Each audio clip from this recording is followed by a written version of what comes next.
go. Welcome to Stovepipe's Caravan, and I'm delighted to welcome the ghost of Lola, who told me I can refer to her as Lola or Ghost.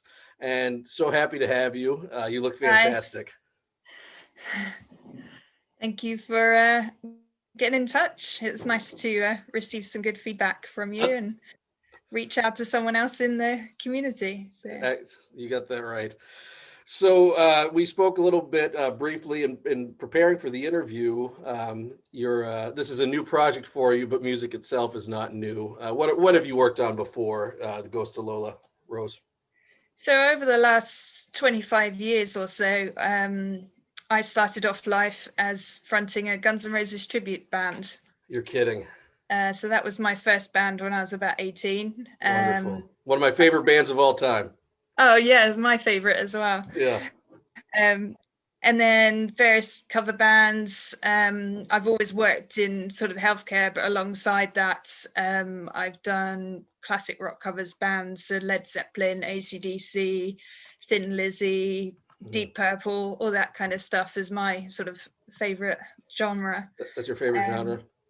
Yeah, and then got more into goth metal and writing poetry and writing songs. And over the years, I sort of moved away from the covers bands and started writing my own stuff.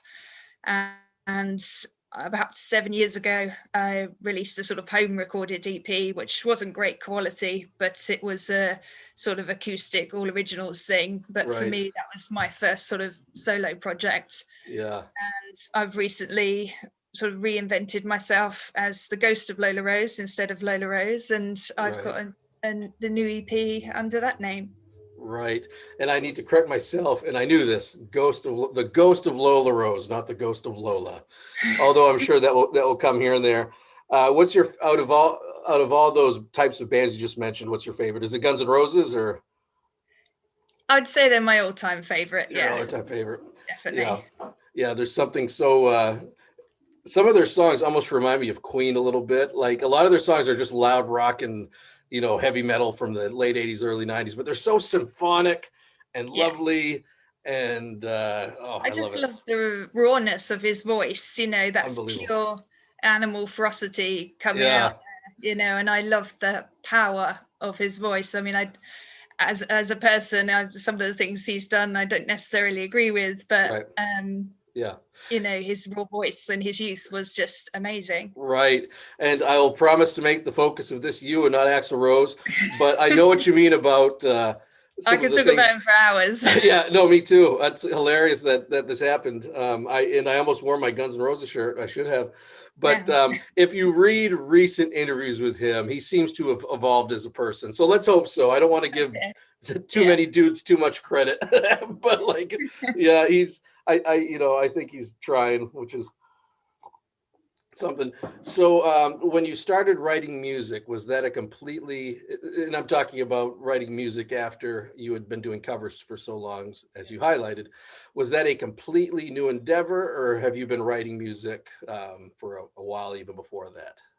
I've been writing lyrics since I was a child, so I was always really good at anything to do with words at school. So I got into poetry first, reading a lot of poetry, writing my own. And me and a friend of mine used to bunk off school to go to this Zen poetry cafe, and we used to hide out the back in the Zen garden, writing poetry and reading books and having a great time. With these two old hippie guys, which was brilliant. And then the poetry kind of turned into song lyrics. So since sort of early teens, really, I've had folders and books full of lyrics, and sort of gradually over the years pieced together songs. And as I sort of gradually got to learn guitar, a bit of keyboard, or met more musicians that could help me out with the music side of it, I could gradually build up back into my lyrics. But for me, it's always about the words, the stories of the songs rather than the music first. So for me, it's all about the meaning. Do you start writing the lyrics before you actually put music to it? Yeah. Really? Okay. Yeah, which is really unusual, I know, and hard. Because if you're not I'm not a grade 8 musician. I'm not someone that was a ace at guitar at school. For me, it was always the words first. So Right. I've had to it's taken me so many years to catch up my musical ability to meet the level of my lyrics. So it's Right. quite an awkward way of doing it. Yeah. So, yeah. I struggle with that way. I can do it now that I've done it for a lot of years, but before I used to just plunk out a melody on the piano, fill it in with lyrics, and go that route. And I know that's pretty typical. So I know that, and one funny thing I always bring up is that I can always tell when somebody is a dark folk or a dark country artist, because the first 10 minutes of the interview is them telling me that they're not just a dark folk and a dark country artist. So I appreciate you just coming in full garb right here. And so I gather you have a comfort level with that, not to limit you, because you just said you like Guns N' Roses, but I gather you have there is an appeal to the darker side of music. Just kind of. Yeah, I've always loved that. I was a teenage goth, so I had Were you really? Black hair, black nails. I had quite a thing for Marilyn Manson in my time, and I loved the kind of shock rocker, rebel against your parents. I loved all of that. So that's kind of grown up with me, really. So Alice Cooper, and I love the fact that they don't, people label them as, oh, you're a Satan worshipper and all this kind of thing, but they're actually really clever individuals that know how to sort of work the market and the business. And I've always had a love of gothic stuff, gothic style, gothic music, and I think it's something that's nowadays you've got to kind of fight your little corner to be proud of, because it's not really as common as it was when I was growing up, and it's quite unusual now. Yeah, I was in a Hot Topic maybe a year ago, and do you have Hot Topics in No, I know what it is, but we don't have them. Yeah, it's not. It used to, I remember when it first came to town, and I grew up quite religiously. There was people protesting against it and saying it was from Satan, and because it was simply a goth store, and now it's like a punk kind of pop culture sex toy store. I was very confused when I walked in, expecting like Sushi and the Banshee t-shirts, and there's a bunch of like dildos and like Blink-182 shirts. But so you actually grew up in that subculture, and that was your expression of fashion, and just not just fashion, but music, life, outlook. Do you consider yourself like a dark person? Not really. I think I'm naturally an introverted type, and prone more to morose navel gazing, especially as a teenager. You go through all those episodes of finding out about the world, yourself, not knowing what your identity is or going to be, and generally rebelling against everything, much to my parents' horror. I was the kind of kid that would take a rucksack of my real clothes to school with me and then get changed once I left the house, Right. Yeah, no, exactly. That's part of the fun of it. One thing I wanted to backtrack to just slightly, because you brought it up, and this is important to me as well. This podcast we're doing now is a podcast and a live stream, so they'll get to see you in all your glory and hear you in their car if they prefer that route. I also do a podcast with my friend Alex, who's a metalhead, and I've always been into punk music and folk music. He listens to almost entirely metal, and we revisit albums from our past to see if they hold up.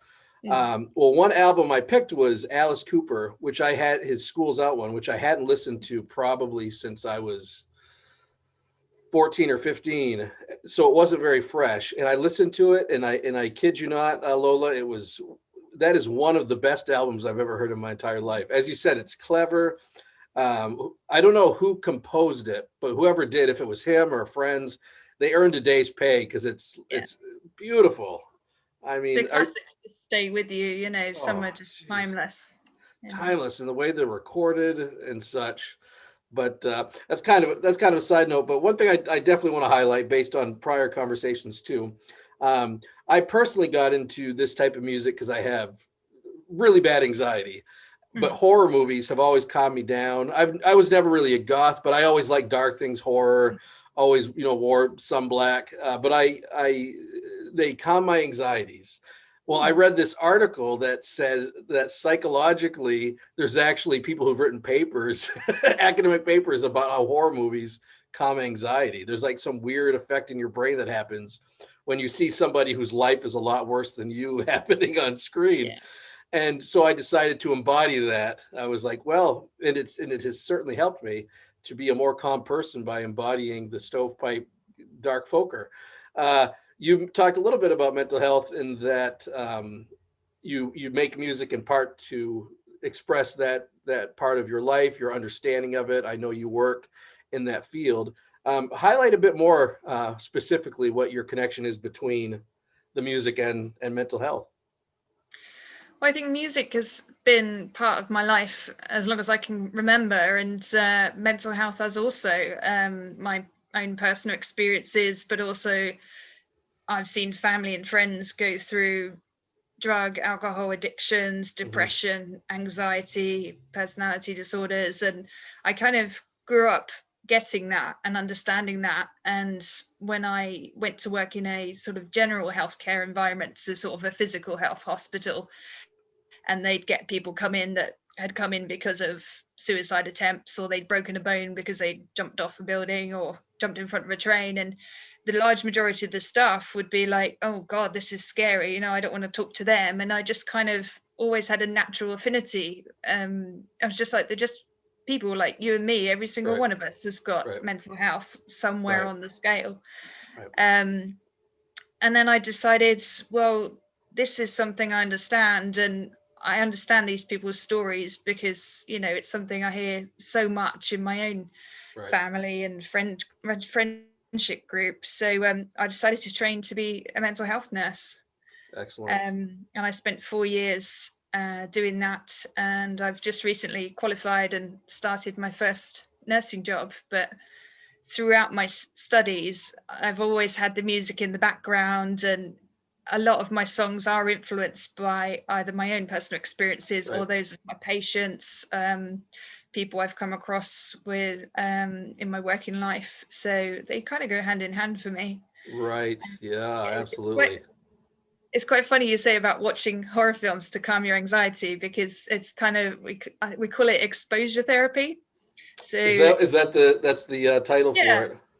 And I bet the article I read highlighted that. I was just so happy to finally be confirmed. But yeah, continue on that route. That's fascinating.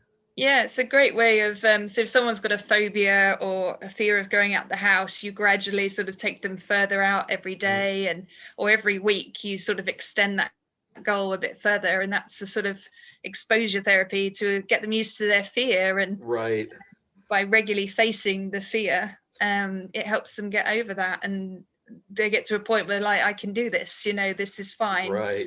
And it's amazing really when you see change like that. It's really rewarding. Yeah, and it's nice to know that. I mean, I strongly encourage people to go to professional counseling and such, and get the help that they need, and to be open about it as long as they're comfortable. But it is very cool that some of the resources of our youth, like for me, music, horror movies, and books, that's all I've ever really cared about. To know that those can have such a positive effect on, like for me, anxiety, but for other people, depression. That's pretty cool to know that there's resources all around you, and it makes sense that the things that you like the most would be the ones that would help you the most. Yeah, it's escapism as well, though. It's Jesus, of course it is. I love all those dark gothic fantasies of vampires and werewolves, and just imagining if our world was more interesting and we had all these supernatural creatures roaming around. I love all those ideas, and I suppose we're just bored with reality, really, because especially at the moment, there's not a lot going on, and it almost would be more fun to be launched into a horror movie, and imagine you're in the zombie apocalypse, and what would you do? How would you survive? And it would be a good fantasy to sort of try that reality instead of this one. Yeah. Has your consuming of dark movies, fantasy, these things, have those increased during COVID? Because I hear some people say they've watched less of it because they're like, I can stick my head out the window and things are kind of scary right now, so I want to watch light things. Yeah, I've been watching a lot more comedy, actually. Yeah. You need some of that. There's nothing wrong with that. Yeah, especially like my job is very grueling as well, and Right. I don't get enough time to do music and fun things that I want to do. So quite often I'll come home from a shift and it's like, let's just watch some mindless stupid comedy or something really silly, and it just kind of brings you back up again, and then you sort of enjoy the things you enjoy. But yeah, it's, I mean, if you think lockdown and COVID is bad, imagine being locked in a forensic hospital where you can't leave anyway, and you can't even walk around the grounds. I mean, some of these guys are stuck in there for years. It's basically like being in prison but being unwell, and it's hard. It's really hard. Absolutely. And like most of us, once things settle to a healthy baseline, can go back to, if not normal, pretty normal lives without a stigmatism. And I know that's not the case for them. So that's important work you're doing. And you're right. That's a good point. It's like, I imagine it would be like in prison, but almost darker to some extent because you're dealing with your own thing. Yeah, but you got to remember, all these people still have mothers and brothers and friends, and they still have loved ones they want to talk on the phone with, and they can't have visitors at the moment because of COVID. But of course they can't.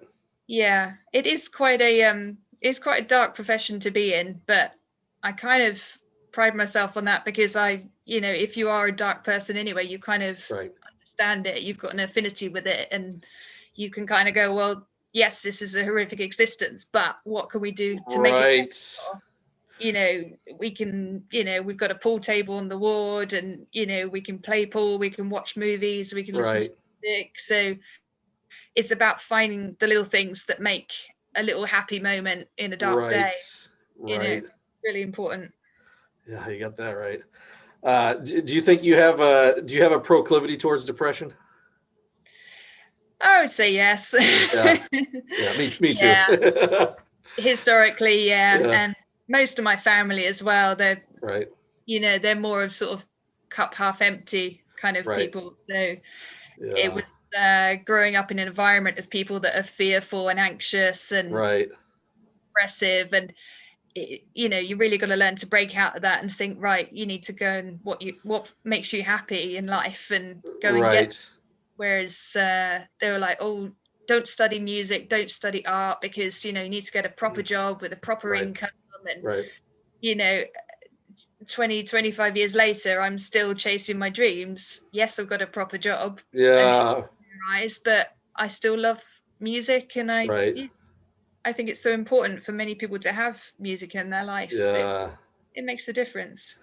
It does, and it makes a difference for the listeners and the creators of it. Like, it's like a live concert. I tell people, sometimes I've had annoying people in the audience, and one thing that usually works is like, this is only as much fun as both of us working together on this one. So stop throwing beers at the stage, have a good time, or leave. And if you stay, it's going to be perfect. So music is all about reciprocity, whether that's for a Guns N' Roses type band or a dark original artist like yourself. I haven't actually. Sorry to interrupt you. No, please go. I haven't actually played live for a few years now because due to anxiety with live performance, and I decided to take a step back from it and concentrate on writing and learning to play various instruments. But it definitely features quite highly in terms of wanting to remain anonymous and sort of concentrate solely on the stories rather than the ego of being out there and interactions with people. I think the play back and forth between the audience, I think that's one of the hardest jobs as a performer. And one of the most anxiety provoking. Right, and it's one of those things where it can be. I've had so you have these shows and it's perfect and everyone's listening or most people are listening. Then ones where it just goes off, it goes haywire. There's definitely a balancing act of getting into that zone. But it can be very like I said, I have anxiety and I don't get stage fright, but I do get a little anxiety if things aren't just so, and that can happen. So some specific questions about your music, about the Ghost of Lola Rose. First off, if I'll ask a very general question, then we'll get into the specifics. But this is something I'm just wondering flat out. Do you plan on performing once you feel comfortable doing so again? And if so, are you going to wear this badass mask? I love that. Whatever's on your forehead, it looks so cool right now. I have this crappy laptop and it almost makes you look cooler, like I'm watching a Blair Witch Project type movie or something like that. Right, that's the kind of look I was going for. Oh, that's wonderful. Yeah, I think I will Okay, good. play live again. I've recently moved across England from the southwest to sort of southeast, and where I was living was sort of in the middle of the country, very rural. And in terms of sort of fans of original music and alternative culture, it wasn't very big. So they loved their covers bands and their sort of cheesy rock and roll bands. But I think where I am now, I'm closer to a big city, and there's more likely to be people that would appreciate original alternative music. So I've heard, well, when lockdown finishes and I can finally go in a bar again, I'm hoping I've heard about a few places, sort of hipster kind of arty places where I could go and probably find a sort of more appreciating crowd. So yeah, for the type of music that you do. And I've listened to your album twice since I discovered you, and I very much enjoyed it. I thought it was wonderful. I will tell you, when I listen to an album the first time, I just take it in. The second time, I tend to notice the production, the instruments and such. It's usually the third listen that I dig into the lyrics. And so I haven't dug into the lyrics yet. So if any of my questions are naive and almost too direct, I apologize. But I very much enjoyed it. So you can bet I will listen to it more fully and often. But what are a couple songs you're especially proud of, and even share what they're about or what they mean to you, or if you want to be more vague about it, what you hope some things listeners might listen for. So, I mean, I think the record is a split between my love of supernatural weirdness and telling old-fashioned stories, and the other half is really core mental health experiences that are really quite upsetting. The song that's probably most heartfelt to me is called I Don't Know, and that was written at a time where my partner suffered a brain injury, and he was in a coma for a month in hospital, and it was a horrific time where for a large part of it, I didn't know if he was going to live, and didn't know if he was going to pull through, or if he was going to have physical disabilities or personality changes or memory problems. And it was the most horrific time of my life. That was 2 years ago. He's made a complete recovery. Wow. For brain damage? He's back to work. Wonderful. Driving. Absolute miracle. Oh my God. That's just, when you said that, I was like, I mean, that's something that I mean, I can't think of anyone I know that's gone through that. It was just the most awful time of my life. Oh my Jesus. And when he came home, he still wasn't really with it. So I was like a 24/7 carer, really, because he would forget stuff and not know what was going on, or not realize what had happened to him. And they said, it takes up to 2 years for the brain to heal. So he'll be like looking for his car keys keys, or I want to go do this, I want to go, and be like, well, you're not allowed, your doctor says you're not allowed. And I would be the one that would have to be hiding the car keys, or doing all that. And then after about a month of looking after him, I got my first day off when another relative came to take him out for the day and gave me a break. And that's when I sat down and wrote I Don't Know. And it was just that loss of just everything changing in our whole life. And that expression of, I really don't know what's going to happen here, and I'm lost, and it hurts, and I can't explain it. I don't understand why this happened to us. Right. And so it's a really painful time. And at the moment, I'm trying to piece together a video for it, but it's taken me ages because I still find it really raw and upsetting. So it's tough to revisit that. I mean, I just picture somebody like that, someone close to me having that. I feel like suddenly a completely different person, especially if it's someone you love, like a partner or a spouse. It's like a different person is suddenly living with you. Yeah. And is that what it's like? It can be. Yeah. I have no frame of reference for it, so I'm just kind of shocked by this. Some people who have a brain injury completely change, so their personality is completely different, their memories, like a lot of things they won't remember. But he's been really lucky. He's had no memory issues, and he's pretty much the same guy. It's like really minor stuff, but it could have been so much worse. We went to a support group with similar people, and they'd suffered so much more. Some of them were in wheelchairs, some of them couldn't move half of their body, and couldn't speak at all. I mean, some of them hadn't spoken for years, and their wives and girlfriends were just sat there going, well, hopefully someday he'll come back. But until that day, they're just waiting. And it's an incredibly traumatic experience. But the reason I wanted to get that down and get that out there was, I thought previous to that occasion, I didn't know a lot about head injuries or that kind of thing. And I think more people need to understand about them, about what to do if they happen. And I just thought there must be thousands of people that have had the same sort of experience and must feel that lost and alone and like everything's against them. Right. So I just wanted to try and put all that emotion into a song, really.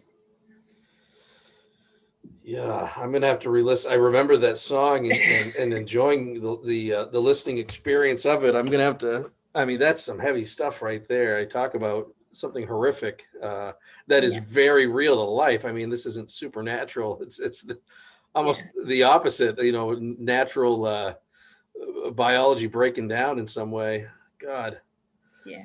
Well, I think all of it is about unreal times. Whether it's talking about the devil or about crossroads demons or horrific things happening in reality. They're all sort of unreal things that strange experiences.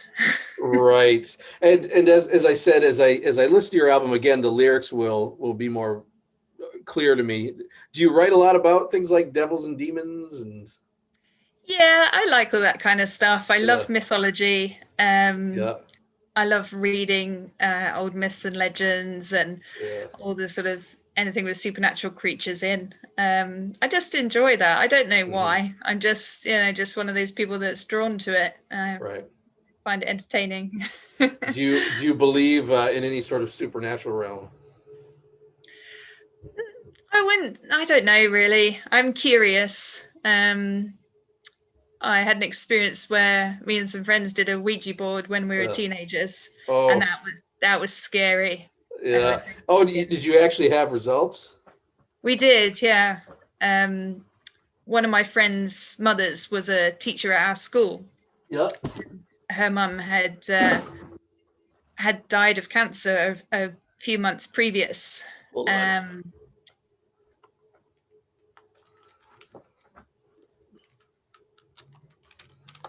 That one, can you hear me? Yeah. Okay, I got unplugged as I was backing up. You said someone at your school about the Ouija boards. If you could restate that? I'm so sorry. One of the girls in the group, her mum was a teacher at our school, and she died of cancer a few months previous. And the way the Ouija board was moving, she said it was a great uncle or something that had died long ago, but the kind of things it was saying were about her mum being with him, and it freaked us all out. And I don't know whether because of her grief, her attention was maybe moving it in some way or coming out as some kind of, I don't know, electricity or something. But yeah, I never went near one again. it was all over the place. It was frightening. Yeah. We were about 16, and I was just like, no way. They are interesting. You know, one guest I had, this was more in the beta testing portion of the podcast. He's an atheist. He really does believe in nothing supernatural. He's a cult collector. He has a museum full of Ouija boards and all kinds of spiritualism devices. And he's very well studied in the science as to smart guy, Calvin von Crush. He's very studied and learned when it comes to Ouija boards and the science behind it. And it's pretty interesting. I'll have to send you some of his info. But you actually did you actually see like the planchette moving without hands on it or anything? Not without hands, only with hands. Yeah. Okay, but it was. I mean, I love the art of Ouija boards and that. I mean, there's one behind me. I love all that. But I'm curious about spiritualism, but I wouldn't say I have any kind of anything like real faith. Or I think sometimes if you're in, like when you go to more supposedly haunted places, or especially in England, like really old castles, and you'll suddenly walk into an area and it'll go cold, or you just get that feeling. Right. And I don't know what that is. I don't know if that's a ghost or something else, but I think there must be some kind of maybe like memory of the energy that was there once or something like that, you know. Yeah. Why would we feel it otherwise? Exactly. And I'm not, I at the end of the day, I'm probably an atheist, you know, but like, a spiritual realm makes sense to me. It seems like something science probably, there's like a lot more occult and not spiritual like in a Christian sense, but courses in colleges, esteemed ones, that have classes and seminars about the supernatural and spirituality. Really? And super interesting. And so we don't really have that in England. I wish they did. Me too. And that surprises me because I think of England. I mean, I haven't been, and I have a very from the movies type thing. But one of my questions was going to be how England inspires your music. Because when I think of England, I think of like Jack the Ripper, Victorian. Like in my mind, England is still like Victorian movies or something like that.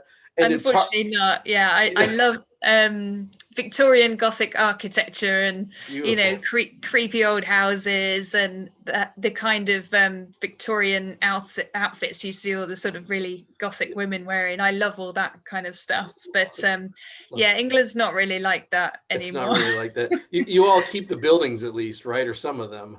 Yeah. Okay. There's still there's still loads of old buildings which are beautiful, and loads of ruins and castles and things, but it's all very mundane, really. It's most people wear jeans, t-shirts and tracksuits, right. So it's they carry their iPhones. I mean, in America we don't even keep most of our old buildings, so at least you guys you all keep yours.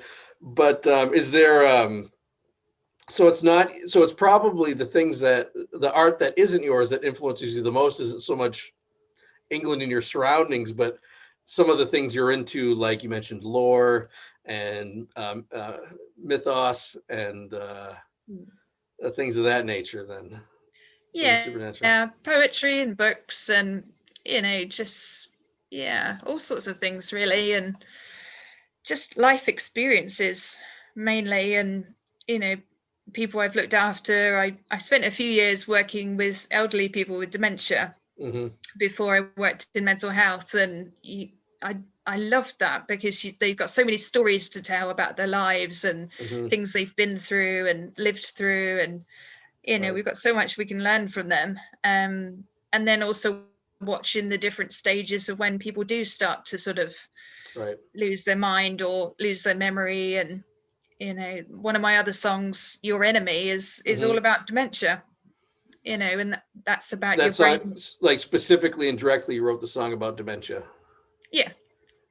Your Enemy. So, Your Enemy is absolutely. That's on the album that's available. Yeah, sure. I remember that song. So if you listen to the lyrics, they start forgetting little things, and then they start forgetting who they are. They stop remembering people, their loved ones, and then they, it gets towards the sort of dying and loss, and their brain becomes their own enemy, really. So and that's very literal from the places I've worked in with dementia.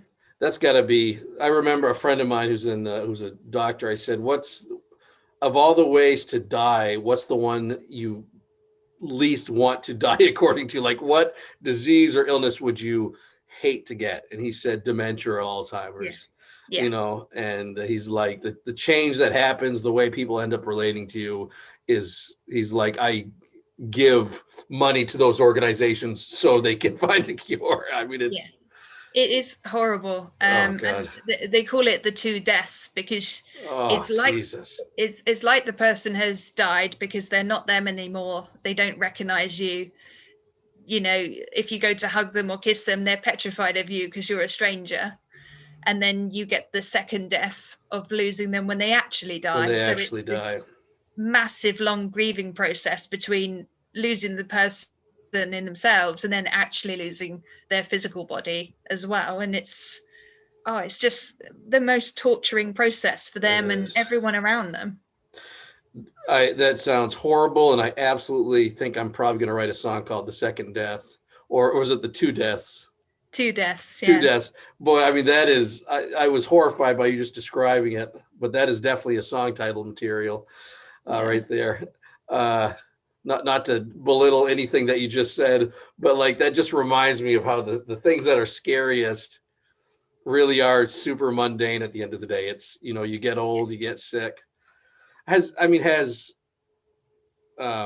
Well, before I ask that, are any other songs you want? I want to make sure I focus on your music. Any other songs you'd like to highlight, title and what they mean to you, or whatever it is you want to say about them?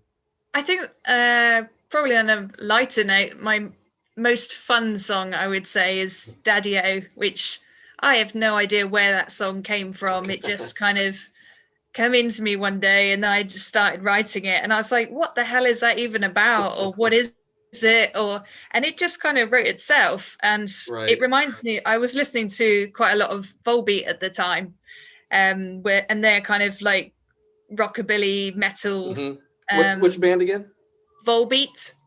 Oh yeah, I know what you're talking about. Yeah. And in a little way, it kind of reminds me of them a bit. And I just think, I don't know, listening too much of that, or it just ended up being a song about the devil and his different ways of charming people and games he plays to get people's souls. And it was just one of those weird ones that's like, actually, that's really quite fun. But it was definitely one I really enjoyed putting together. But some people listen to it and like, what the hell's that about? And then just like, wow, it is what it is, it's a surprise on there.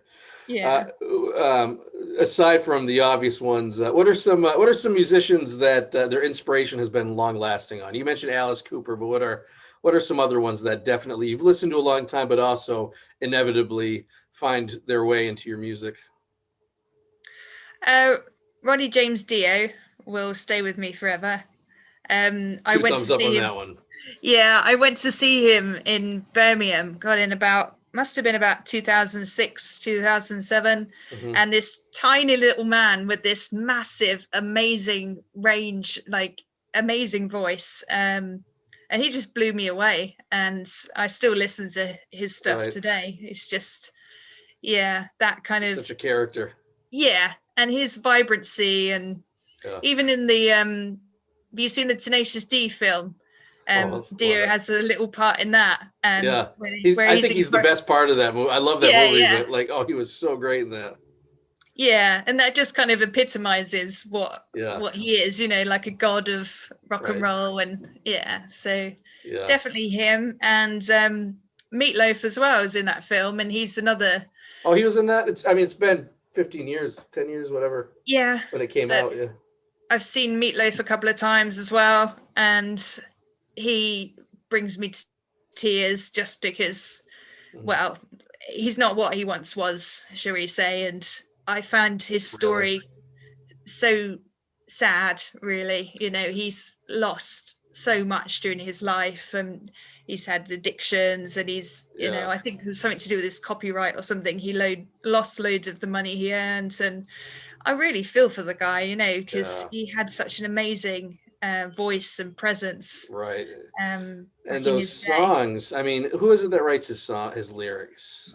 Jim Steinman. Jim Steinman, yes. It's kind of like a Elton John and Bernie Taupin partnership, Meatloaf and Steinman. But such great songs. So you've seen Meatloaf in concert? Yeah, I've seen him in England a couple of times, but in the last sort of 10, 15 years, so not as good as his back in his original day. I'm sure. I know. But he's still out there trying. I think he's on a mission to die on stage. Good for him. Fair play to him. It's tough because for some musicians, they almost get better as they get older. Like my favorite of all time, Tom Waits, I got to see him in 2005 or 2006, and he doesn't play much. But he looks 300 years old. He sounded unbelievable, super sharp on stage, and his life has gone pretty well. You wouldn't know it from his songs, but and then there's other musicians where you're just like, man, I'm glad you're still doing it, but you compare it to old videos. I remember seeing like a Johnny Cash one, and he's known by his latter, Rick Rubin albums and great music videos, but I saw like a live performance and it was almost hard to get through. But again, I'm at least he did it. Like you said, they're doing it until the engine runs out. Yeah. I had an experience like that a couple of years ago. I went to see Bon Jovi and was really disappointed. Oh no, I've not kept up with their careers, but as a kid I really liked them. Yeah. What was disappointing about it? He does seem to have lost his voice. Well, I don't know if it's cigarettes or alcohol or what, but ouch. Yeah. Did he have stage presence? He had amazing stage presence, and the guys he's got playing with him are all absolutely top-notch musicians. Right. So it was still a fantastic show, but he just clearly couldn't hit the notes that he used to in his youth, and it's quite sad to see, but they're still trying. Right. Yeah, it makes me paranoid. I turned 41 this Saturday, and time has improved my voice, I think, but I'm always worried about getting old. Sucks. It's great in some ways, but it sucks in other ways. It's funny, the bands that you mentioned, at first I'm tempted to say, that's funny because you mentioned you were gothic as a kid, and that stayed with you in a lot of different ways, I'm sure, even into adulthood. And I was tempted to say those bands don't really sound like that, but then I'm like, no, I can totally see it because there's the grandiosity of these bands. They're very orchestral, even the heavy metal ones like Bon Jovi, Guns N' Roses, Dio, super orchestral. There's a drama to them. And even, Bon Jovi has, that song Runaway? I love that. That's my favorite song. Such a good song. It's my favorite song, his for sure. The video of that is like fucking horrifying. Yeah. It's just like this girl staring at the camera in a scare. And when I was a kid, I remember like falling asleep on the couch, waking up, and that video was playing, and I had like nightmares as a result. So that's your favorite. That's your favorite tune. Yeah, so that's good. Always been my favorite. Yeah, it really, I don't know, reminded me of my teenage years. So yeah, for sure. It's always kind of stuck with me. But those big grandiose like metal opera kind of rock opera kind of things I absolutely love, because I love like Phantom of the Opera, and I like a lot of classical music and goth metal, so Within Temptation, Nightwish. So my tastes are kind of a big melting pot of goth meets classic rock, really, and everything in between. So. Yeah, and I just take from how much you've brought it up that the classic rock has a especially close place in your heart, which is, I'm glad that's stuck with you. Yeah. Do you have time for a couple more questions? Yeah. Okay. Yeah. Okay, good. So are you working on, you have the album that you've released. Are you working on any current projects that we should keep an eye out for?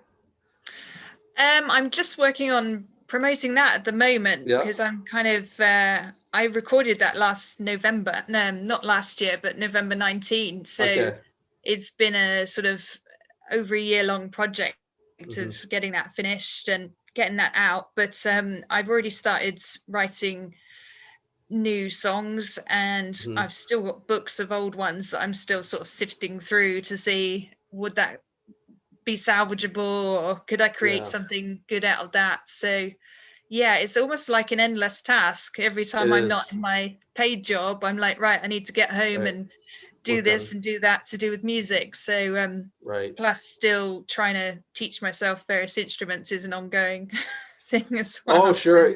And I was going to ask that, like, what you said that you don't fancy yourself as great as at any one instrument. What instruments do you play or are learning? So I play acoustic and electric guitar on the album. There's actually 3 different guitar parts on the album that I play. A little bit of keyboard, and then the banjo and the drums was my sound engineer, who's a brilliant guy. And his banjo just lifted it to another dimension for me. He, we talked about it, and then I said, oh, let's give it a go, and it was like it was always meant to be there. It just made everything so much better. Yeah. So I think going forward I definitely need to find a banjo player. And I was thinking that would sound really cool. Like a lot of like especially American indie bands have used the banjo in like almost like boring ways. Like it's almost like as a trick, like, ooh, here's the banjo part. But man, some of those, especially like I listen to a lot of old folk music and murder ballads, and the played properly in the right context, the banjo is a completely horrifying instrument. And it has a kind of, I mean, the history of it is interesting too. So yeah, I think that's definitely a good addition. So your album, you have a sound engineer who recorded. I was going to ask if you record your own stuff or do you have somebody do it? Sounds like you have an engineer who does your. I did have someone when I lived down in the southwest of England, but I've moved away from there now, so I will need to find someone new. Find someone else. Or set up recording at home. But I'm not good with all the technical stuff. You're not? Okay. I like all the creative side of it, so I'll probably just have to find some kindred spirit that knows how to do all that and pay them some money. Right. Yeah. Sometimes that's the best way to do it. But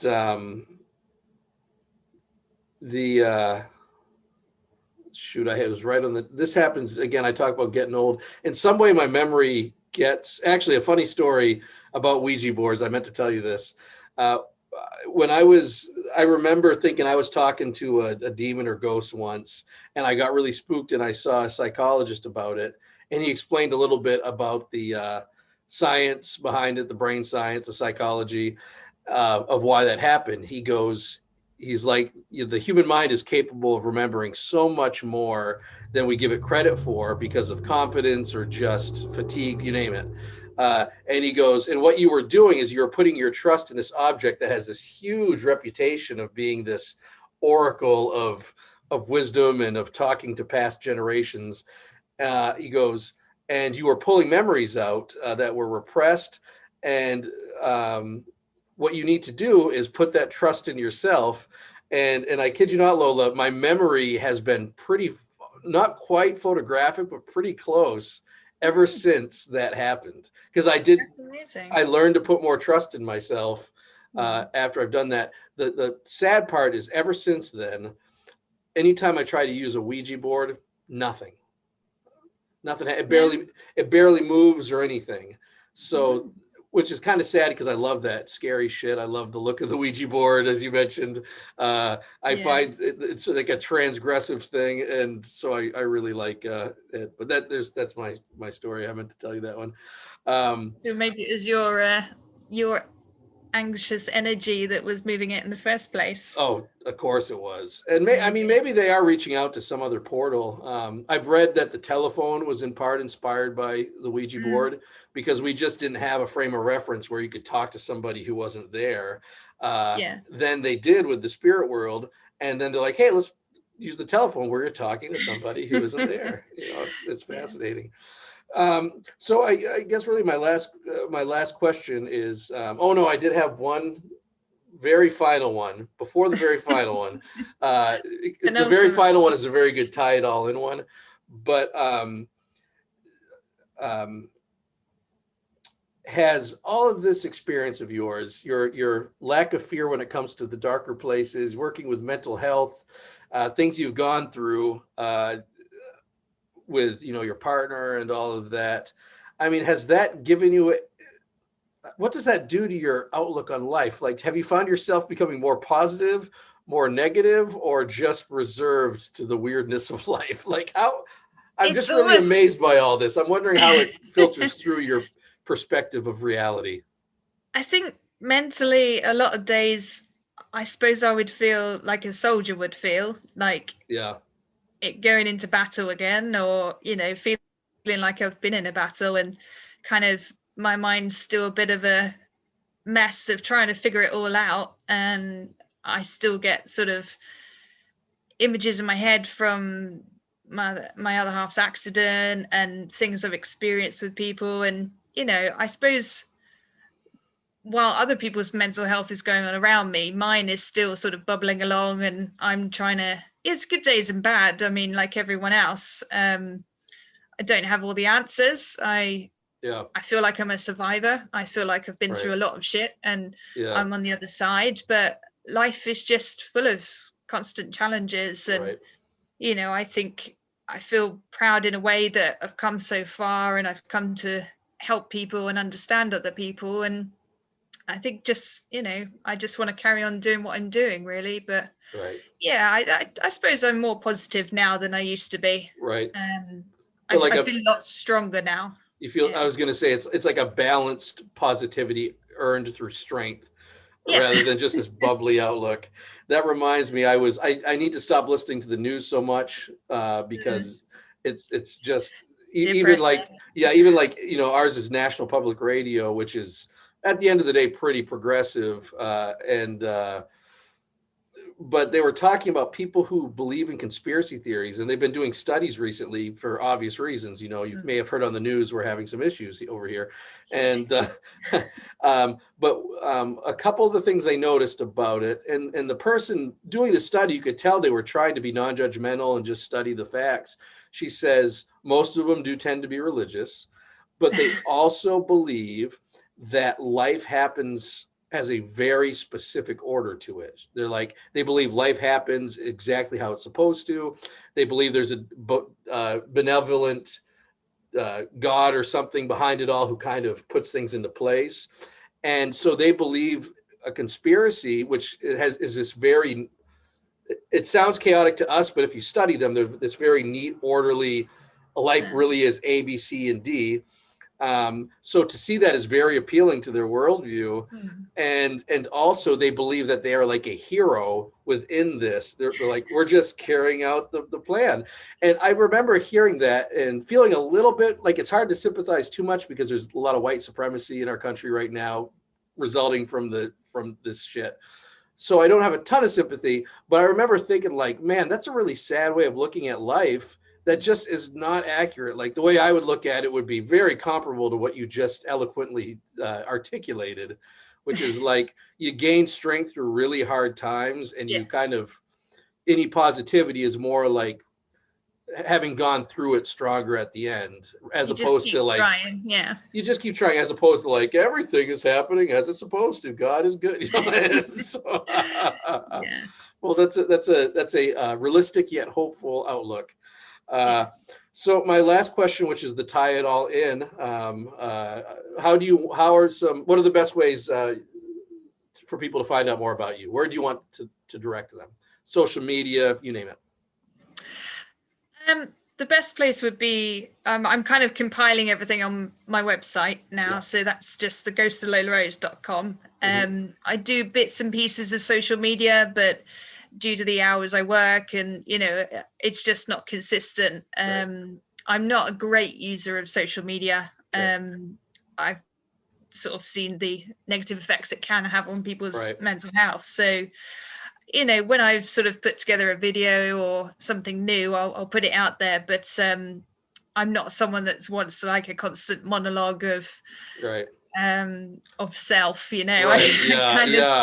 I Some think of there's that's so much out there now. Our days aren't that interesting. Why would anybody want to put all of it on there? People talking about their dinner or click a picture of their food. I mean, funny dogs and cats, I can watch that for hours, but I don't want to see pictures of your dinner.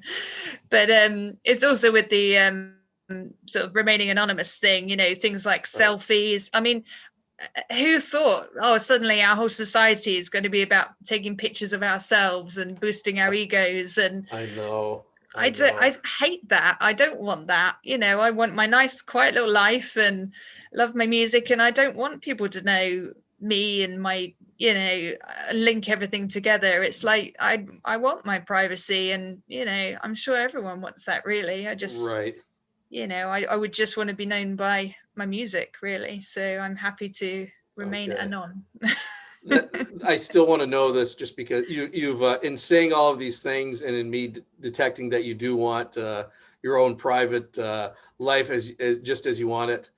At the end of the day, what is a good day for you? I really want to know this now. And we're not going to be able to find out about social media because I don't think you post that. Like, do you like to wake up, have breakfast, read the paper? I mean, what's a good day for you? I would love, wake up, read a book, walk my dogs, watch films, go out. I love going out in nature. So anywhere, like I luckily live by the sea, so I often walk my dogs by the sea. And music fills every part of my life, so I always have to have music on at home, in the car, when I'm out running and stuff. So it's just, I think music and animals, that creates a happy home for me. I hear you.